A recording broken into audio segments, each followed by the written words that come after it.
कहा। भगवान विष्णु ने सत्य कह दिया। और सत्यनारायण व्रत कथा है ही है। पूरी सत्यनारायण जी की कथा पढ़ लो, पंडित जी से पढ़वा लो, उसमें 5 अध्याय मिलेगा। 5 अध्याय में जितनी बार भी पंडित जी बोलेंगे एक ही बात बोलेंगे, ब्राह्मण के मुख से सुनी, लकड़हारे ने सुनी, सत्यनारायण जी की कथा सुनी, फिर उसने सत्यनारायण जी की कथा कराई, फिर उसने सत्यनारायण जी की कथा सुनी, सत्यनारायण जी की कथा कराई। इस 5 अध्याय में सत्यनारायण की कथा थी कौन सी जो इनने कराई थी और उनने बाची थी? तो वो 5 अध्याय में सत्यनारायण जी की कथा नहीं, स्कंद पुराण में लिखा है सत्यनारायण भगवान की कथा। ब्रह्मा जी आकाश मार्ग में गए, भगवान विष्णु नीचे गए, तलातल पताल में जाकर भी भगवान शंकर के चरण नहीं मिले। तब आए, ब्रह्मा जी ने आते से पूछा क्या भगवान आपको चरण मिले? भगवान ने कहा मुझे भगवान के चरण नहीं मिले। बस ये सत्य भगवान विष्णु ने कह दिया था। उस दिन सत्यनारायण भगवान की जय जयकार हो गई। ये सत्यनारायण भगवान की कथा, और जो सत्यनारायण की पोथी में लिखे वो 5 अध्याय इसी का वर्णन करते। तब भगवान शिव ने कहा हे नारायण तुमने सत्य बोला है। 33 कोटि देवताओं ने फूलों की वर्षा करी। कोई केले के खंभ लिया है, कोई कदली लिया है, कोई मेवा लिया है, कोई पंचामृत लिया है। भगवान विष्णु का अभिषेक करने लगे, नारायण नारायण कहने लगे, सत्यनारायण कहने लगे। तब भगवान विष्णु की पूजन उस दिन से प्रारंभ हो गई। सत्यनारायण भगवान की जय। तब मालूम पड़ा कि ये सत्यनारायण भगवान है। नहीं तो इतना दिन से तो मालूम ही नहीं था। अपन तो पंडित जी बोलता था कि 5 अध्याय में उनने सत्यनारायण की कथा कराई, तो अपने मालूम तो पड़े कि थी कौन सी।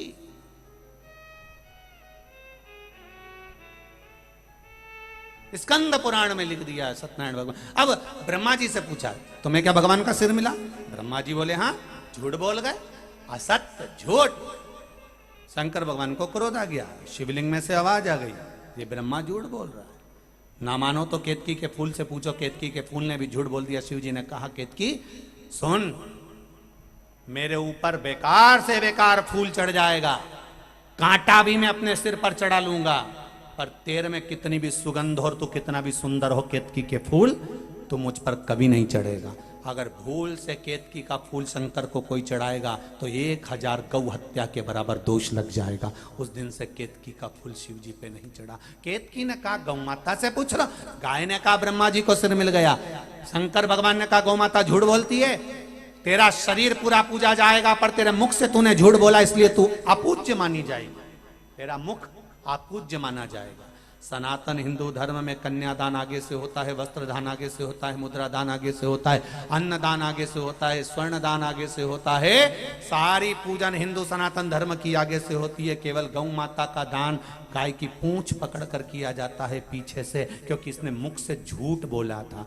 सारे मंदिर की परिक्रमा आगे से होती है, पर गौ माता की परिक्रमा पूंछ से चालू होकर पूंछ पर विराम होती है, क्योंकि इसने झूठ बोला। जब वो इतना झूठ बोल गई एक बार, तो उसका मुख को कितना श्राप लगा। तो तुम अपना अंदाजा लगा के बैठो कि जी हो तुम कितना झूठ बोलती होगी, कितना। ये भाई लोग भी लगा लें थोड़ा बहुत अंदाजा। ये तुम्हारी जेब में जो यंत्र रखा है ना, जिसको लोग तुम प्रेम से मोबाइल कहते हो, इसका नाम है यम यंत्र। ये यमराज के करीब ले जाने वाला यंत्र है, करीब।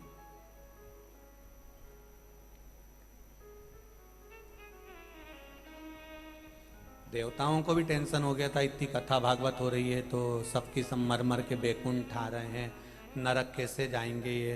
तो भगवान ने कहा चिंता मत करो, नीचे पृथ्वी पर एक व्यक्ति की बुद्धि बिगाड़ दी है, उसने एक यंत्र बना लिया है, वो दिन भर उस पर 24 घंटे झूठ बोलेगा। ये कितनी कथा सुन ले, मरने के बाद तो नरक जाएगा, झूठ बोलेगा नहीं जाएगा।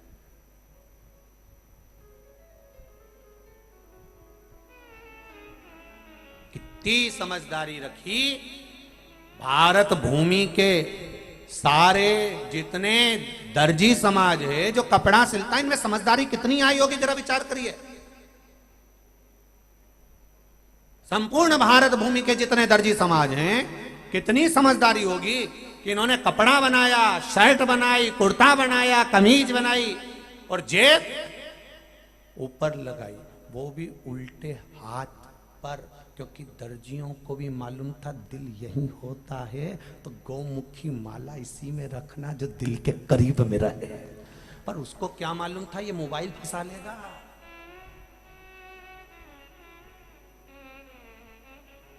दर्जियों ने जेब तो सही लगाई दिल के पास लेफ्ट में, पर उसको मालूम था, उसने तो इसलिए लगाई कि गौमुखी माला कहीं नहीं रखे, तो इस माला को अपनी जेब में रख लेना तो दिल के पास रहेगी। उसको क्या मालूम था कि मोबाइल को दिल के पास रखेगा ना, माला तो जेब में पटक लेगा, नहीं घर में पटकी रहेगी, गौमुखी में टंगी रहेगी खील पर खूटी पर। उसको क्या मालूम था। उसने जेब इसलिए लगाई कि इस माला को, भगवान की बेलपत्र को, इस प्रसाद को अपनी इस जेब में रखना दिल के पास, अपने इस हृदय के पास।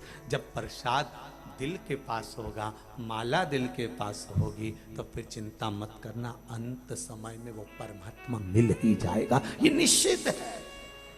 पर क्या पता कौन ने अकल दे दी इनके कि मोबाइल यहाँ रखो। अच्छा, मोबाइल वाले भी कहते हैं मोबाइल यहाँ मत रखो, वाइब्रेट करता है, वाइब्रेट करते अटैक मटैक आ जाए तो मत कहना दादा। इनके डराया भी सही बेचारा मोबाइल वालों ने कि ऊपर क्यों डरे, पर नहीं सुधरे कहीं कहीं का। तो इतना चतुर, इन्हें तो डोरी मोरी बांध के नहीं लटकाई लिया, ले करे करे तो वाइब्रेट करे। और एक दिन फिर पत्नी से बोला महाराज छाती में दर्द हो ही रहा है।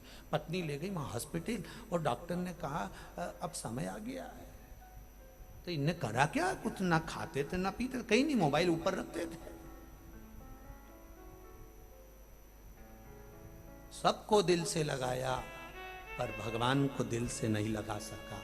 अगर एक बार मेरे महादेव को दिल से लगा लेता तो संसार अपने आप तेरा हो जाता। तुझे किसी को लगाना नहीं पड़ता, महादेव नहीं लगता है। श्राप दे दिया, गौ माता को भी तेरा मुख अपूज्य होगा। केतकी के पुष्प को भी श्राप दिया। ब्रह्मा जी फिर झूठ बोले तो शंकर भगवान ने अपने पैर के नख को तोड़कर काल भैरव प्रकट करा। काल भैरव ने नख तोड़कर ब्रह्मा जी के सिर को काट दिया। ब्रह्मा जी का सिर कटा, लुढ़कता लुढ़कता गया तो ब्रह्मा जी के रक्त से कर्मनाशा नदी प्रकट हो गई। भारत की भूमि पर उत्तर प्रदेश में ये कर्मनाशा नदी आज भी है, जिस पर यूपी गवर्नमेंट ने बड़े बड़े होर्डिंग लगा कर रखे हैं कि इसमें हाथ ना धोएं, इसमें पांव ना धोएं, इसका स्पर्श ना करें, ये कर्मनाशा है। कर्मनाशा नदी ब्रह्मा जी के रक्त से प्रकट हुई है, ये कर्मनाशा है। अगर इसका स्पर्श भी हो जाएगा, इस पानी को अगर शरीर से लग जाएगा तो तुम्हारे 7 पीढ़ी में जो कर्म किया होगा, जो श्रेष्ठ कर्म किया होगा, वो सब नष्ट हो जाएगा। इसलिए बहुत विद्वान जो होते हैं वो कर्मनाशा के जल का छींटा भी नहीं लगने देते।